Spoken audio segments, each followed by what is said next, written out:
मैं तुमको 5 ऐसी ट्रिक बताने जा रहा हूँ जिससे तुम्हारी ओवर थिंकिंग बिल्कुल ख़त्म हो जाएगी। कंप्लीटली वो गायब हो जाएगी।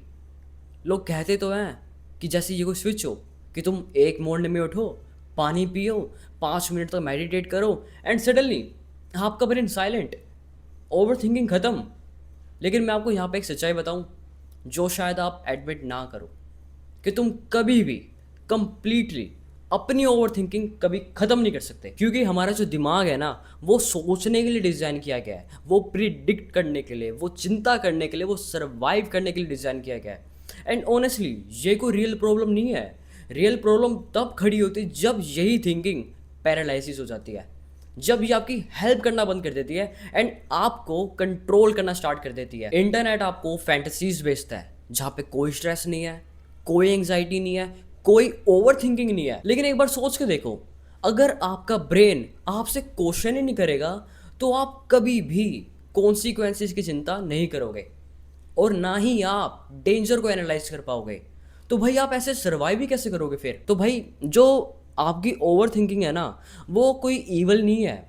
कभी कभार आपका ब्रेन आपको बताने की कोशिश करता है कि भाई ये जो चीज़ है ना ये तेरे लिए मैटर करती है, या फिर ये चीज़ तेरे को हर्ट कर सकती है, या फिर ये जो डिसीजन जो तू अभी ले रहा है ना ये इंपॉर्टेंट है तो इस पर ध्यान दे। इमेजिन करो अगर आप ओवर थॉट नहीं करोगे तो आप रियलाइज नहीं कर पाओगे कि जिस रिलेशन में आप अभी हो क्या वो टॉक्सिक है, या फिर जो अभी आप डिसीजन ले रहे हो क्या वो बुरा है, या फिर जिस सिचुएशन में आप अभी हो क्या वो डेंजरस है, या फिर जिन लोगों के साथ अभी आप हो क्या वो फेक हैं।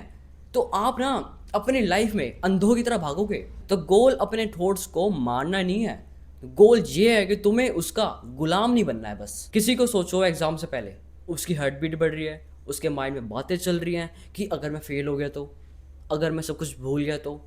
एंड अब इमेजिन करो दो लोग हैं, पहला पर्सन है जो पैनिक कर रहा है, वो ओवर थिंक कर रहा है लेकिन वो पढ़ नहीं रहा है। तो आखिरी में क्या होगा?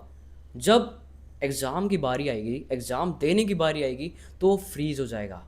और जो दूसरा पर्सन है वो भी ओवर थिंक कर रहा है लेकिन वो उस ओवर थिंकिंग में डूब नहीं रहा है, वो उस ओवर थिंकिंग को सिग्नल की तरह यूज़ कर रहा है। तो आखिरी में क्या होगा? वो खुद को प्रिपेयर करेगा, वो पढ़ेगा एंड वो एक्ट करेगा। तो देखो दोनों को एंजाइटी है, दोनों ओवर थॉट कर रहे हैं, लेकिन उनमें से एक है जो फ्यूल की तरह यूज़ कर रहा है और उनमें से एक है जो एक्सक्यूज़ की तरह यूज़ कर रहा है। बहुत से लोग सफ़र इसलिए नहीं करते हैं क्योंकि वो बहुत ज़्यादा सोचते हैं, वो सफ़र इसलिए करते हैं क्योंकि वो बिना एक्शन के सोचते हैं। हमारा ब्रेन लूप्स क्रिएट करता है एंड जब कोई मूवमेंट नहीं होती है ना तो वही लूप्स हमारे लिए प्रिजन बन जाते हैं। एंड इसी वजह से हमारी जो ओवर थिंकिंग होती है ना वो रात को और भी ज़्यादा बढ़ जाती है। जब कोई मूवमेंट नहीं होती, जब तुम बस बेड पे लेटे हुए होते हो, कोई एक्शन नहीं होता, तो आपके जो थॉट्स होते हैं ना वो एक कमरे की तरह आपके माइंड में गूंजने लगते हैं।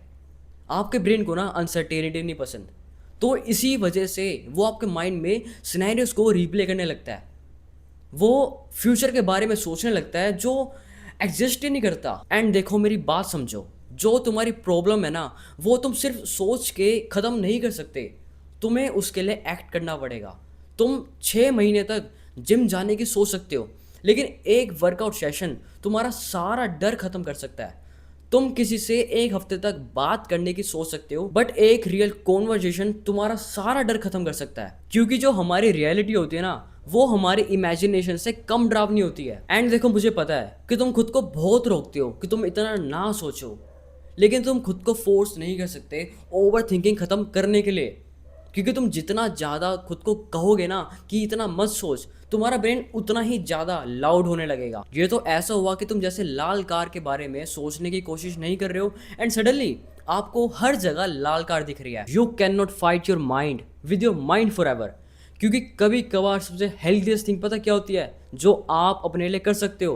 बस उस थॉट को यहाँ पे एग्जिस्ट करते रहने देना, उसे ओबे ना करना, उसे ऑब्जर्व करना, उसे क्वेश्चन करना, लेकिन उसको वर्शिप ना करना। हर एक थॉट सच नहीं होता, हर एक फियर प्रोफेसी नहीं होती एंड हर एक सिनेरियो रियलिटी नहीं होती। थॉट्स तो बस एक मेंटल वेदर की तरह होते हैं, कुछ तूफान जल्दी चले जाते हैं तो कुछ देर तक रुकते हैं, लेकिन कोई भी ऐसा नहीं होता जो हमेशा रुकता है। तो यार हमको एक्चुअल में करना क्या चाहिए?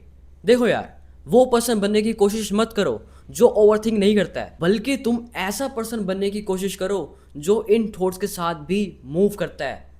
डरो लेकिन एक्ट करो, अनसर्टेनिटी फील हो तब भी मूव करो, खुद को लेके डाउट हो तब भी शो अप करो। एंड मेरी बात ध्यान से सुनो, तुम्हारा ब्रेन सोचेगा वो उसकी जॉब है, एंड पता है तुम्हारी जॉब क्या है यहाँ पे? तुम्हें देखना है कि कौन सा थॉट आपके अटेंशन को डिजर्व करता है एंड कौन सा थॉट डिजर्व करता है कि वो आपके माइंड में ट्रैफिक की तरह बस गुजर जाए। आप ओवर थिंकिंग को ओवरकम नहीं कर सकते इमोशन लेस होके।